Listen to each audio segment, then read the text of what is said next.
What is the craziest thing you've gotten away with that nobody has found out about?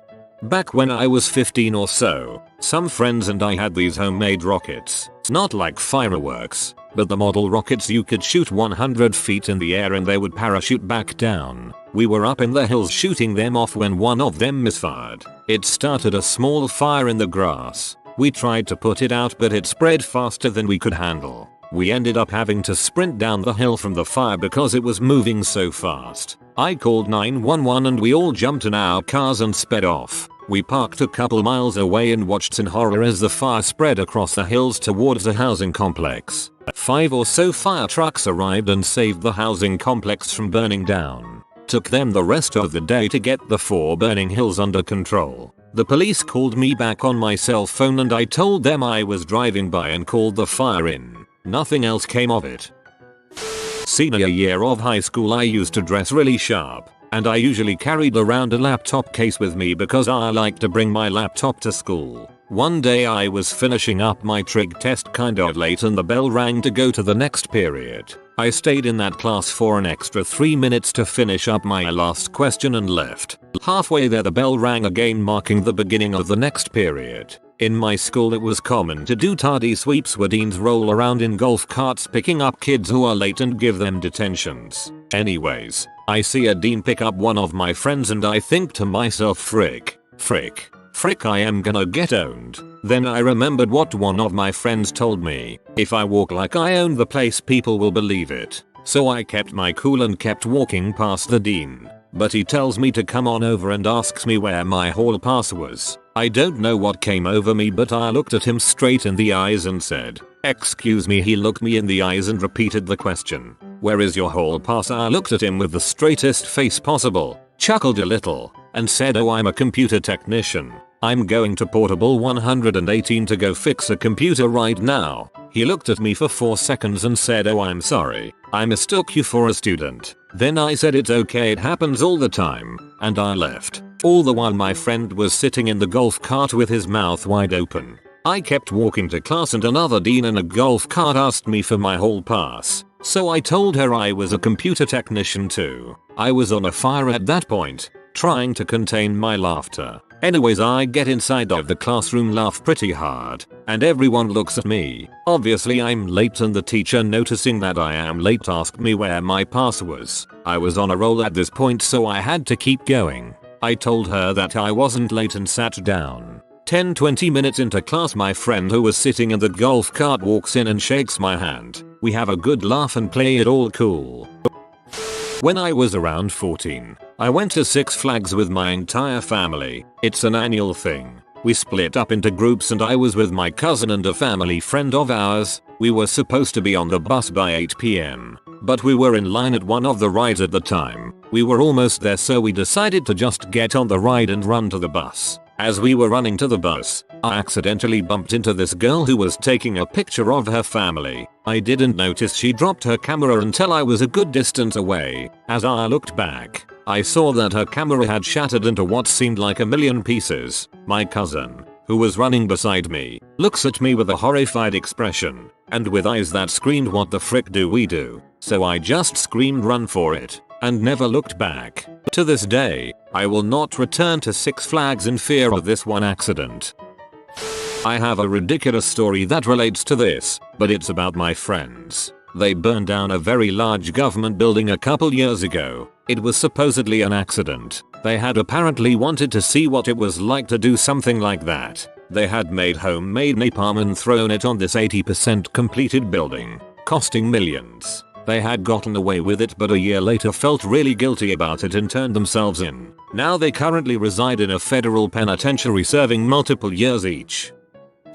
One time I found a girl passed out in a street near my house. When I approached her, I thought she was a dead body literally. She was wearing tight jeans and a loose white singlet but no shoes. It was only when I removed the wallet from her back pocket that she stirred ever so slightly, alerting me to her still being among the living. After I emptied the contents of her purse onto the sidewalk next to her, I noticed her driver's license. From this I was able to gather her address. My mind was ticking over, wondering what I should do next. When I shook her slightly, she was completely unresponsive. Luckily, I'm a pretty big guy. I stooped over and gathered her up in my arms, picking up her meager belongings at the same time and began walking her back to my apartment. I was sweating, but not from the physical exertion. I was nervous. If anyone stopped me or asked what I was doing, I would probably end up in a lot of trouble. After I arrived back at my apartment and was heading through the front gate, I noticed my flatmate's Volvo in the driveway. He had come home early from dinner. I was concerned that if I rocked up to the apartment with this girl in my arms it would look dodgy, so instead I carried her around the back and put her on the small strip of grass out the back. She hadn't even stirred this entire time. I ran upstairs as fast as I could and grabbed my car keys. I knew now what I had to do. After getting back to her, still as a lamb, I only noticed now in the dim light from the porch how young she actually was. 20 at the most. Very pretty. I picked her back up, stowing all her belongings in my coat jacket and walked her around to my car, putting her in the back seat. I then drove her back to her house, taking her out of my car and putting her on the porch next to the front door. There was TV noise inside, so someone must have been home. I rang the doorbell and left. Heroic considering the name. I cheated on every single vocabulary test that I had in 4th grade by keeping an answer sheet under my desk that I'd cover up with my feet. I'd even share it with the other kids at my table. I never threw the sheet out after the test either. That crap stayed under my desk until someone picked it up. The teacher never found out. Nobody knows, except for the kids I shared with in the internet. 1. Literally stole almost everything I own from age 10-16. Everything from toys to small electronics to CDs to pirated software. I cashed the checks from pirated software sales at local currency exchanges. I also learned that you cannot be charged with stealing if you do not attempt to walk out with the item. Never got caught. 2. Pee my pants as a freshman in high school waiting for someone to leave an after school event. I thought I could hold it but let it fly and then went to bathroom and dried myself off. Left a big puddle in the hallway. 3. Changed my grade in a teacher's computer when she left the room from a D to a B. If I got caught, I would have been expelled. 4. Stole money from my Spanish teacher's desk from a pouch when she wasn't looking. Used money at local arcade. 5. Killed a class pet pink toe spider by hitting it with a pencil while it was hanging upside down. All its legs fell apart and no one knew why. This was in 5th grade.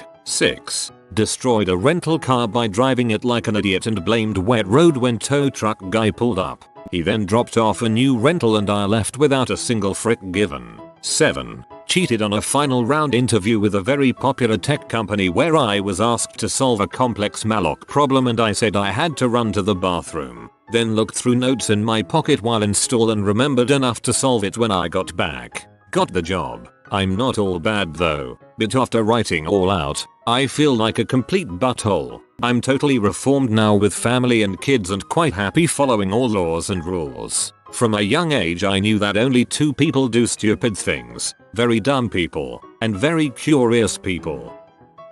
I was 14 and working a summer co-op, which basically meant we were indentured servants and worked for less than minimum wage. My taskmaster assigned me to go upstairs with some trash bags and clean out an old neglected office. They gave me no direction on what I should keep, throw out, etc. So I got bored quickly, and as teenage boys are wont to do, my thoughts turned to the hot secretary working the office. This old office was dark, had no window and was filled with bookshelves that blocked off the view of the desk from the door. I sat in the chair and faced the wall. So I whipped it out and started churning butter while thinking about that hot secretary. My batter blows all over the wall and I leave it there. I wipe my hand off inside one of the old books and zip myself up. 30 seconds later, my taskmaster comes upstairs to check on me. All he sees is me standing there in front of the desk sorting through crap. Luckily the walls were white, so I don't think he noticed anything, but I never made an effort to clean it up.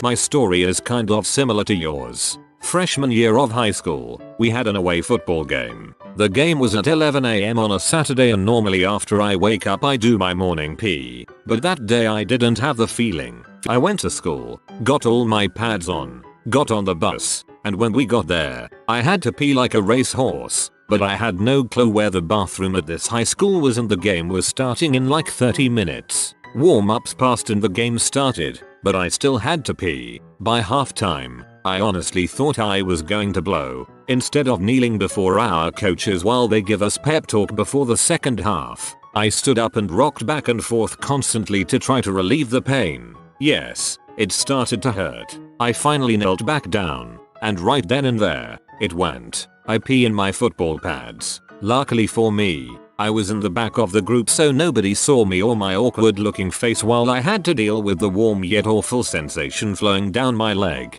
I thought that would be the end of my life, but luckily the pants were white, so the pee easily passed for sweat. To this day, I still have never told anyone. Hooray for the internet. When I was in grade 8 in boarding school in India, I used make a nice cup of ramen and cocoa using an immersion heater. Now these immersion heaters required power and we didn't have any sockets. Food was considered contraband. You were allowed to have your own snacks stashed away. Electronics were contraband too. Yep, it was like a prison. I could have bulb outlets but there weren't any. So I proceeded to smash the hard wire tubing of one of the mains with a hockey stick and burned the insulation with a lighter. I would then hook my immersion heater to this and boil water to cook ramen. All was fine until one day I thought of removing more insulation so it's easier to hook onto. With a pair of wire strippers I tried cutting off insulation and in doing so accidentally cut the wire. Ouch. All was still okay though. The wires were a little stiff and if bent them just right it would still almost connect. I proceeded to make ramen every day and in doing would cause the main wire to disconnect from each other and therefore 3 dormitories housing 300 kinds go without power for a long time every night. All the electricians came and looked everywhere but couldn't figure out the issue. I did this for a year until I moved to new dormitory. TLDR. I made ramen using power main cable while letting half the school go without power. P. I have done this in the past and still continue to do so. When I am looking to buy tickets to sports games or concerts, I usually buy the e-ticket where a customer would just print them from their own printer. I would buy the cheapest tickets possible, usually somewhere around $5, and about an hour before the event, check the website for available lower level seats. I would then Photoshop the section, row, and seat it to the unsold lower level seats. On my $5 seats, print out the new altered tickets that have the real barcode but fake section and any usher will point you in the direction of your new better seats that you only paid $5 for. Trolling at its finest folks. Genius. +1. In 3rd grade, I cheated on my history exam. In 4th grade, I stole my Uncle Max's toupee and I glued it on my face when I was Moses in my Hebrew school play. In 5th grade, I knocked my sister Edie down the stairs and I blamed it on the dog. When my mom sent me to the summer camp for fat kids and then they served lunch I went nuts and I pigged out and they kicked me out. But the worst thing I ever done, I mixed a pot of fake puke at home and then I went to this movie theater, hid the puke in my jacket, climbed up to the balcony and then I made a noise like this. Hooah hooah hooah hooah. And then I dumped it over the side, all over the people in the audience. And then, this was horrible. All the people started getting sick and throwing up all over each other. I never felt so bad in my entire life. I worked at a kinker sort of place in college. They had just gotten a big new $10,000 color copying machine, which was one of the big revenue generators at the store. When the owners decided to go on vacation for a week and leave me in charge, I decided to make a fake it. I used the color copier, of course, but I put some sort of laminated material through it. Big mistake. It melted in the machine and rendered it inoperable. I wanted to call a repair shop, but I had no money, so out came the toolbox. I took that sucker apart, cleaned a bunch of metal and rubber rollers with melted plastic on them, and somehow got it back together again. It worked as it did before my stupidity, and my fake it indirectly led to the end of my college career.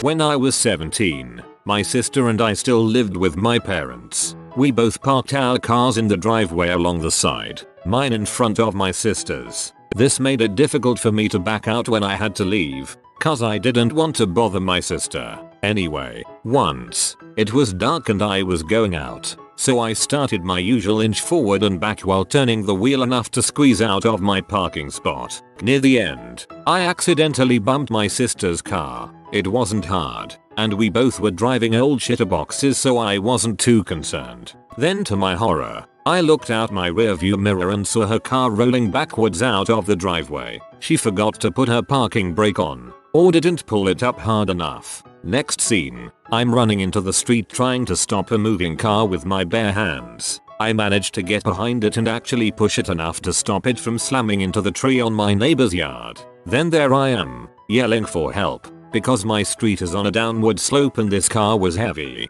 Finally neighbor comes out and runs into my house to tell my parents, who in turn tell my sister. She got in huge trouble for neglecting to pull up her parking brake. Praised me for saving her car. Not a word mentioned about me bumping into it in the first place.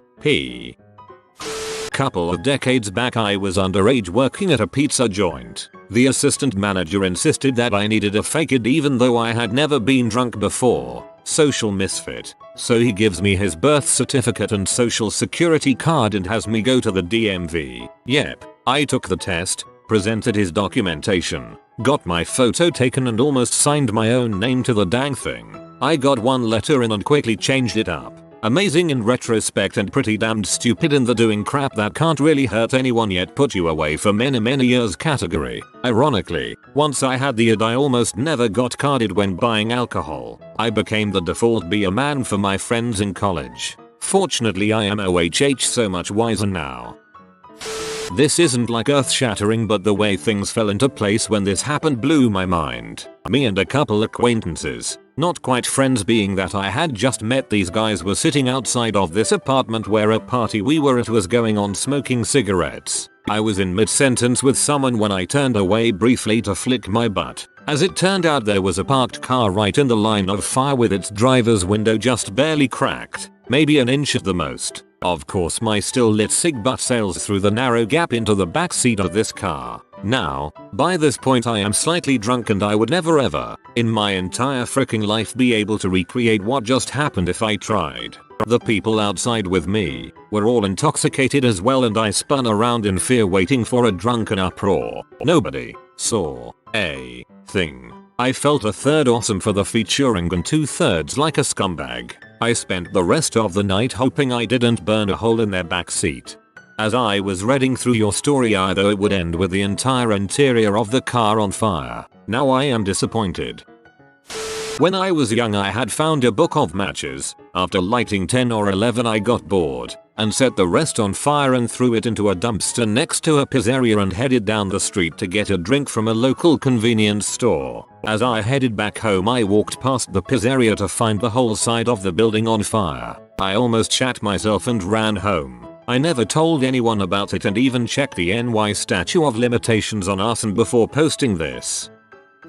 When I was about 10 me and my friend got our hands on my older brother's stash of fireworks. We have these trails next to my house which is basically a small wooded area a little under a block big surrounded by streets. Well, we have this neighborhood mailman who was quite the butthole, so we decided to take matters into our own hands. We broke open about 7 packs of firecrackers and put all the gunpowder on a brick. We like preventing forest fires so we used a brick. We then put a wick up to that and about 10 bottle rockets atop the mound of gunpowder. As the mail truck started round the bend we lit the wick. Loudest thing I've ever heard. Followed by a short series of dinks from the bottle rockets hitting the side of the mail truck. He caught a glimpse of us but we hid in another set of woods and watched him scour the neighborhood for at least an hour and a half looking for us. In grade 10, my friend and I were in a theater class. Near the end of the year, my class and another theater class had to move because the theater was going to be used for a rehearsal for some play. The teachers, for lack of anything better to do, decided to just take the 2 classes to the music room and told us to just do whatever for an hour. My friend and I are messing around, and at one point, I did something, I don't remember exactly what, that pissed him off a bit. He decided that an appropriate response was to punch me in the nuts. My retaliation was supposed to be dropping my shoulder and checking him into the wall, except apparently the wall was just drywall and then a foot of nothing until concrete. What happened instead was I dropped my shoulder and checked him partially through a wall, leaving a huge hole roughly a foot and a half wide in the drywall. My friend and I exchange a look of oh frick and look for some way to cover it. What we saw was a big poster saying something inspirational which was stuck to the wall with sticky tack. While trying to take down to move it over to cover the hole, we accidentally tore the poster almost completely in half in the process, but still put it over the hole. Somehow, throughout all this, the teachers, who had been sitting at the front of the room talking the whole time, hadn't noticed anything amiss. For the rest of the class, my friend and I sat very quietly on the opposite side of the room from the hole, willing the class to be over. They found out about the hole in the next day or so, but never found out it was my friend and I. In grade 6, I was in Scouts. Our meetings were held in my school's gym once a week. It was the day before the Christmas pageant, and the stage was all set up. The kindergartners had an elaborately choreographed song and dance routine that they had been working on all month, and there was these pieces of masking tape with kids' names on them marking various spots all over the stage. I moved the labels all around. The next day a school-wide assembly was called. When we filed into the gym, Mrs. Yakovoni, the kindergarten teacher, was in tears, and Mr. Laurel, the principal, had a beet red face. His fist was clenched and he was gritting his teeth and pacing back and forth. He gave the whole school, really just me, a 45-minute Hitler-style lecture where he swore he vowed to catch the little crap who fricked up the Christmas pageant. I was crapping my pants, but I kept my cool. I must say I learned my lesson. Since that day I have never once switched the labels around on the stage to frick up the kindergartner song and dance routine. If you are new to the channel, you can subscribe. I publish new videos every day. Until then, check another video.